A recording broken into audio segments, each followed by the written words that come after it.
नमस्कार,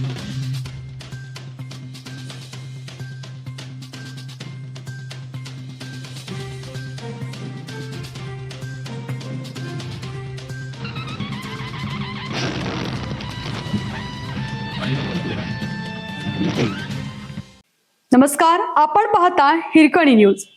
हिरकणी न्यूज प्रत्येक क्षण ताज्या घडामोडी आणि महत्त्वाच्या प्रत्येक बातमीसाठी नेहमी तत्पर. वसपेट येथील जुगार अड्ड्यावर पोलिसांचा छापा. वसपेट तालुका जत येथे सुरू असलेल्या 3 पाणी जुगार अड्ड्यावर जत पोलिसांनी शुक्रवारी सायंकाळी छापा टाकून 7 जणांविरुद्ध महाराष्ट्र जुगार अधिनियमांतर्गत गुन्हा दाखल केला.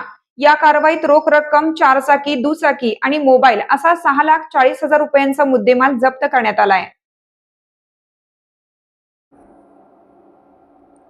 पोलिसांनी दिलेल्या माहितीनुसार वसपेट हद्दीतील धोंडीराम वाघमारे यांच्या खोलीमध्ये काही जण पैशावर 3 पाणी पत्त्याचा जुगार खेळत असल्याची माहिती मिळाल्याने जत पोलिसांनी सायंकाळी 7च्या सुमारास तिथे छापा टाकला.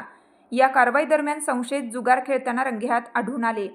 या प्रकरणी संतोष शिवाजी चौगले वय 39, चेतन ओंकार हुवाळे वय 31, नितेश उत्तम सुगरे वय 35 यांच्यासह बाबू उभाळे, विशाल कांबळे, नितीन वसंत निळे आणि सुभाष तात्याप्पा हुवाळे सर्व राहणार वसपेट तालुका जत यांच्या विरुद्ध महाराष्ट्र जुगार अधिनियमानुसार गुन्हा दाखल करण्यात आला आहे.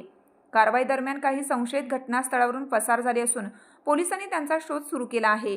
या छाप्यात 9,450 रुपये रोख, 1 मोटार, 5 दुचाकी, 3 मोबाईल आणि पत्ते असा एकूण 6,40,000 रुपयांचा मुद्देमाल जप्त करण्यात आला आहे.